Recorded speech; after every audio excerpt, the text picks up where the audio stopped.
Welcome to the Glenn Beck program. The president says he just wants a simple up-down vote on health care. I can't take it anymore. The country votes down, Mr. President, overwhelmingly loud and clear. I mean, I know we're not the unions, but down on health care. Got the message? No, I didn't think so. Come on.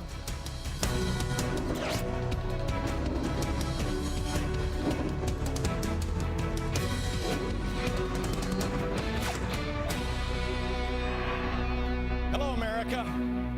The louder America speaks, the less this administration seems to listen.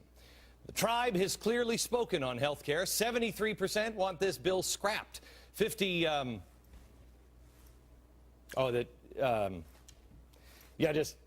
just have a bunch of people dressed as I learned this from the president today. He just gave his speech, and he had a bunch of people in lab coats. And I thought, man,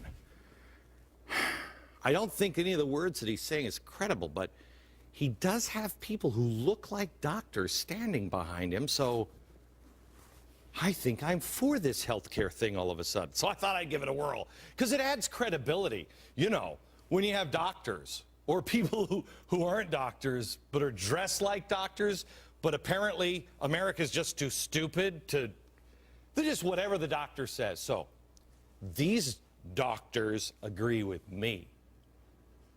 Anyway, 52% are against the reforms altogether. Obama came out today and said he's just going to go forward. He's going to use reconciliation. Boy, that's a big word. Americans understand that big word. It means just an up or down vote. Yeah. By a margin of 52 to 39%. We say, no, I don't think so. In fact, you know, one of the big people that was really outspoken on reconciliation said it was a really big mistake, especially using it for health care. You can't use the 50+1 option and still govern. Yeah. That person was Barack Obama. Docs, isn't that incredible? They're even amazed, and they do CAT scans and stuff and amputate people's feet. Anyway, in 2007, here's what he said. We've got to break out of what I call the sort of 50+1 pattern in presidential politics. Maybe you eke out a victory of 50+1, but you can't govern. You know, you get Air Force One. I mean, there are a lot of nice purposes of being president, but you can't deliver on health. We're not going to pass universal health care with a 50+1 strategy. Wait a minute, universal health care? I thought he said he was. Didn't he just this last summer say he's not for universal health care? Now he's. Anyway, he said there that you can't govern like that. Then why are you doing it, Mr. President? Trick question, kind of a rhetorical thing, because I already have the answer. And here's James Carville to give us a little sneak peek of the answer. If the bill loses, it'll prove Senator DeMint right. It will, I think, by and large, be a lot of the president's Waterloo. And I think a lot of Democrats understand that.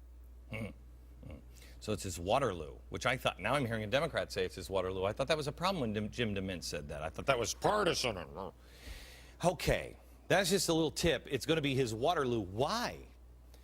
Well, let me give you the real answer. Not me, actually. I'm going to have Andy Stern answer why is it we're passing and jamming health care through. Watch. The politics are complicated. You know, people are making investments in politics, and they expect a return on, on their investment. There's not ideology involved in corporations. They're looking for a return on their investment. I'm totally involved in distorting the political system, you know, with contributions. You know, that's what we've become in America, so we have to do that. Oh, wow. I didn't know that's what we'd be. Had you gotten that memo? I didn't think that we were into distorting politics and just looking for a return on my investment. That's what's happening. From the guy who's helped design this healthcare nightmare. He just wants a return on his investment. They have spent at least $75 million on the election, and that is just one union. They have used manpower. Hey, you remember all the intimidation? You remember at the town hall meetings? Yeah. They now demand results. I want to show you a press release from SEIU.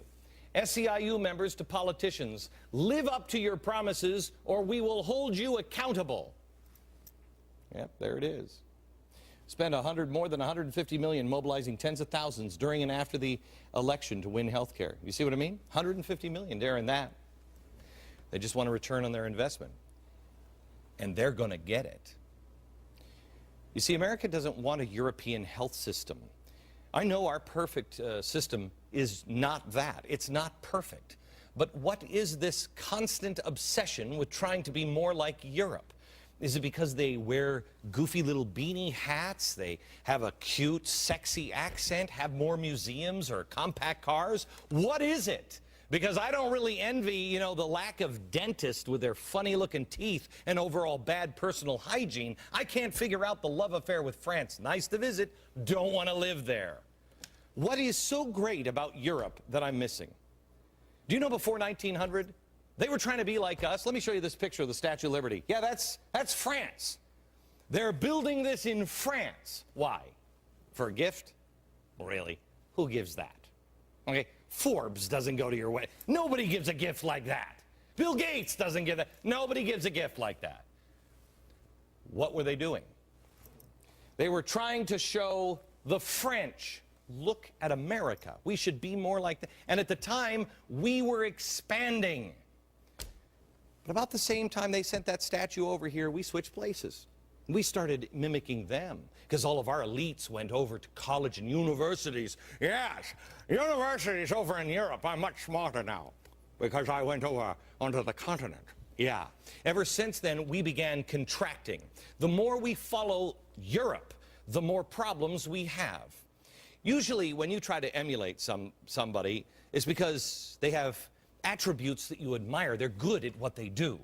Do any of the contestants on American Idol say, boy, I just want to win so I can be like Vanilla Ice?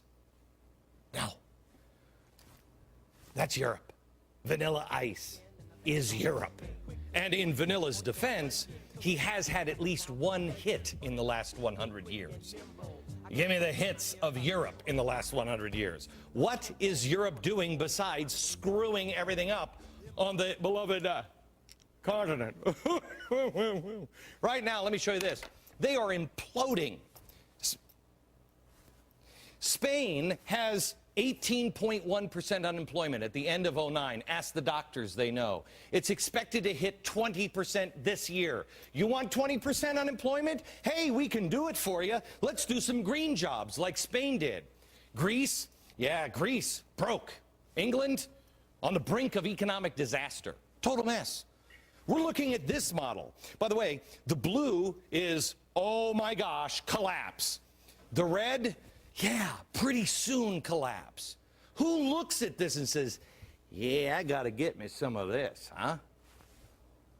We're marching down the road to European socialized health care. We're looking for bigger government. We're looking to get into bed with our unions. What? Who's orchestrating the riots in Greece? Who are the ones protesting? Unions. Why are they protesting? Because the union pensions can't be paid. Sound familiar? Despite the reams and reams of evidence to show spending in big government isn't working, for some reason our government is saying, we got to be like these guys. Come over here. I want to show you something else. This is a chart, should blow your mind. Bring up, hello, doctor. Here it is. Here's our revenue, okay? 1950. No matter what you do to the income tax, it doesn't matter. It never goes over 20%. Right here. You can raise and lower it, it doesn't matter, okay? There's our revenue, right here. Here's our spending. Uh-oh, trouble. Then down, whoa, uh-oh. This is our projected spending. These are our projected revenues. We're not making any more, but we keep spending. America. How's that working out for us? Can't be that great, because I just saw Obama's economic team say yesterday, by the way, let me say it next to a doctor, don't pay any attention to the latest job numbers because, what do you say, the snow? Yeah, the snow is going to be really bad. Ignore the job numbers on Friday. What are you, nuts? Do you think we are, 4 years old? You think we're going to believe it just because a doctor is standing behind you? we have to start looking at our own life. They'll tell you that the government is completely different. It's not. It's not. Do the fundamental principles break down in a house that has 3 people as opposed to 8 is enough? No, you got more bath time. You got more time that you're like, get the kids into bed. But the fundamental principles are the same. We have to start looking at our own life and our own family. When you're having problems with income and it flatlines, do you start buying boats and vacation houses and spend more than you ever had before or ever will have? And then tell your wife, you know what, honey, don't pay attention to those bills because it was snowing.